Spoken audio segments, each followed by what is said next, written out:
안녕하십니까. 정종채 변호사의 하도급법 11번째 시간입니다. 오늘도 상생협력법에 대해서 세 번째로 알아보는데요.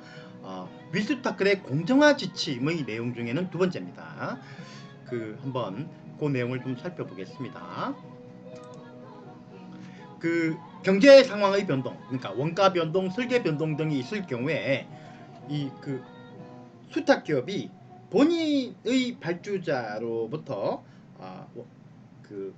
대금을 조정받는 경우가 있습니다. 이 경우에는 반드시 그 내용과 비율대로 위탁기업에 대해서 조정해줘야 됩니다.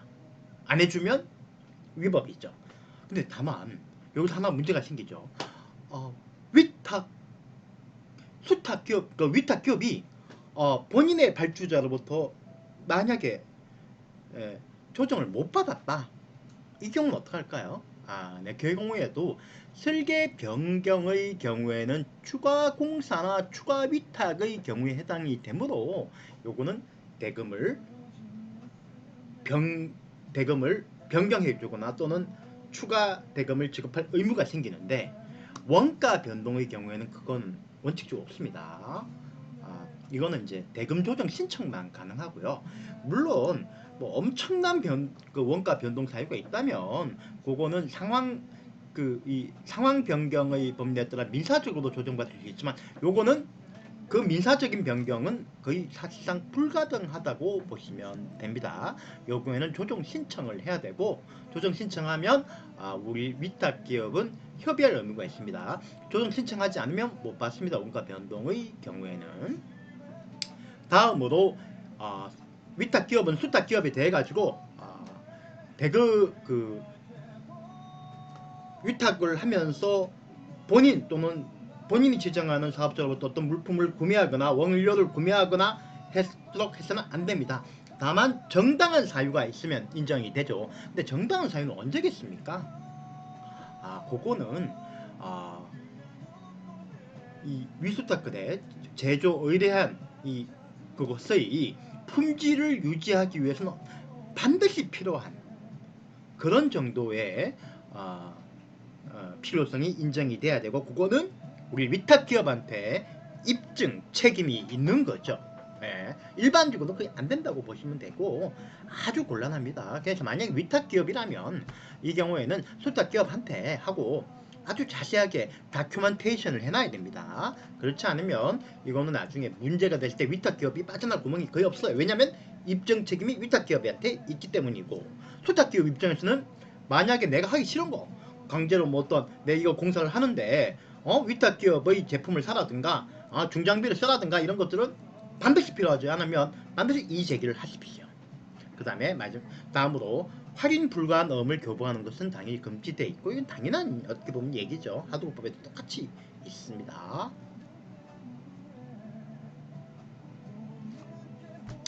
다음으로 계속적 거래 관계에 있는 경우에 흠이 없는데도 통상 발주량보다 감소시키거나 중단시키는 걸 금지하고 있습니다. 아주 강력하죠. 계속적 거래 관계에 있는데 이 규정만 가지고 보면 어떻게 보면 예를 들면 위수탁 계약을 했고 그 계약에 정해진 발주 수량보다 적게 발주하는 것만 가르치는 게 아니에요. 그러니까 통상적으로 기대되는 정상적으로 기대되는 발주량보다 적게 발주하면 그거 자체로 위법이다라고 규정이 되어 있는 거기 때문에 매우 강력하죠. 매우 강력한 만큼 또 아마 법원에서는 엄격하게 해석을 하겠죠. 엄격하게 해석을 할 겁니다. 다만 정당한 사유가 있으면 된다. 요 정당한 사유는 우리 공정한 지침에 의하면 위탁기업의 경영 상황이라든가 재무 상황이라든가 시장 상황 인정이 안 돼요. 안 됩니다. 예를 들어가지고 여기 보면 어느 정도로 정당한 사유가 인정되는 경우가 뭐냐면 수탁기업한테 파산이 되거나 기업 회생이 들어가가지고 수탁기업의 책임 상황인 경우, 또는 수탁기업이 영업이 정지당한 경우, 이런 얘기죠. 다만 하나 딱 있는 게 뭐냐면 위탁기업이 계약 체결 시에 수탁기업한테 발주량에 대한 기대를 하나도 안 줬다 이거예요. 그리고 이게 또 시장 상황상 발주량이 너무 롤러코스터를 타고 이런 경우에는 당연히 수탁기업이 발주량이 확 줄 수도 있다라고 기대할 수 있으니까 이 경우에나 정당한 사유가 인정이 되고, 정당한 사유가 인정이 안 되는 경우를 보게 되면 뭐 위탁기업의 경영 상황, 시장 상황 이런 거 안 된다. 심하죠. 네. 뭐 할 수 없습니다. 다만 만약에 이게 법원에 가게 되면 엄격하게 해석을 할 겁니다.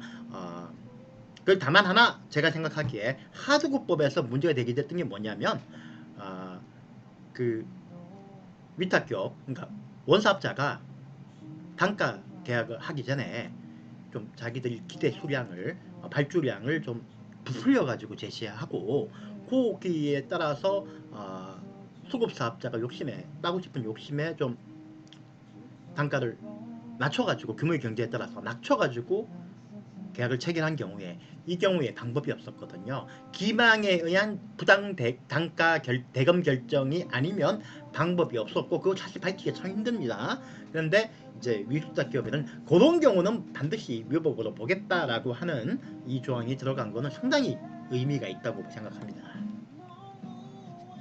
그 다음에 대금을 주면서 물건으로 지급하는 거는 금지. 이건 뭐 명백하게 금지고, 정당한 사유가 뭐가 필요 없습니다. 이건 그냥 금지입니다. 금지. 뭐 만약에 수탁기업이 달라고 막 사정했다, 이 경우에도 웬만하면 이런 거 주면 안 됩니다. 그 다음에 내국 세용장 개설을 해줄 의무가 있고요. 그 다음에 제조 의뢰 후에 정당 사유 없이 발주를 기피하는 거 금지, 이건데 요거 좀 애매한 게 제조 의뢰기 때문에 위수탁 계약이 체결돼야지만 되는 거거든요. 위수탁 계약을 교섭 중에는 사실은 제조 의뢰를 한 게 없으니까 발주를 안 하는 거는 위법이 아니라 볼 여지가 있는 거죠. 다만 이 공정한 지침은 이거보다 좀 더 한 발 더 나갔습니다. 제조 계약이, 그러니까 의뢰 계약, 위수탁 계약이 완전히 체결 안 된 경우를 전제한 것 같은데, 위탁 기업이 수탁 기업한테 뭐 여러 시방서 설계도라든가 이런 걸 막 준비를 요구하고, 수탁 기업이 이를 위해서 뭐 인력충을 한다든가 실제로 비용이 들어가도록 준비 다 했는데 발주를 안 했다, 이거는 위법이다 라고 하고 있거든요.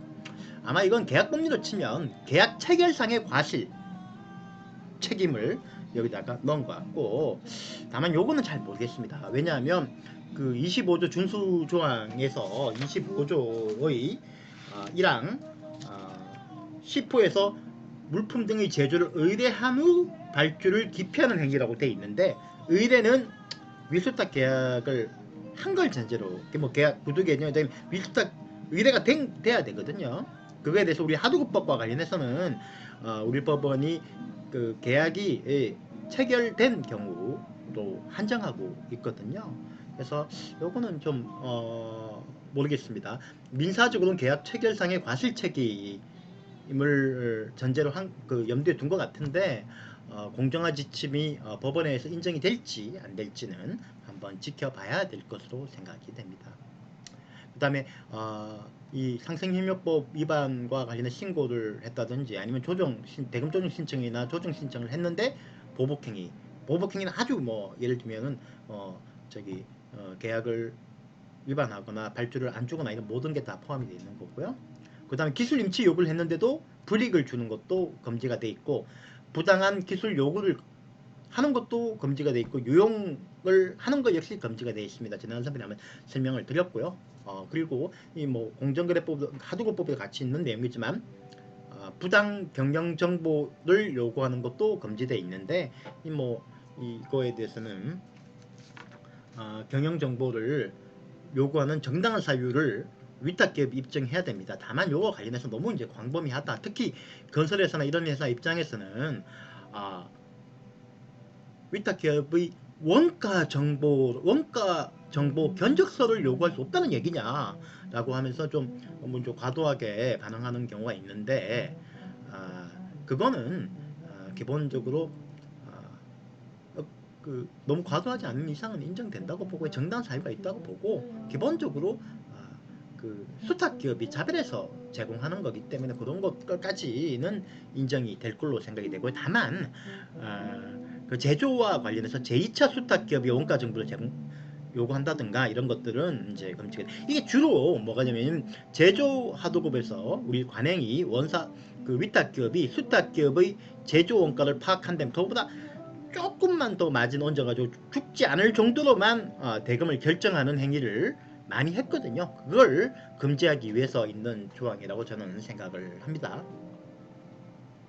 그리고 이제 중소벤처부는 연 1회 이상 불공정 상생 그 위수탁 거래를 조사하고 개선을 요구할 수 있는 권리가 있고요.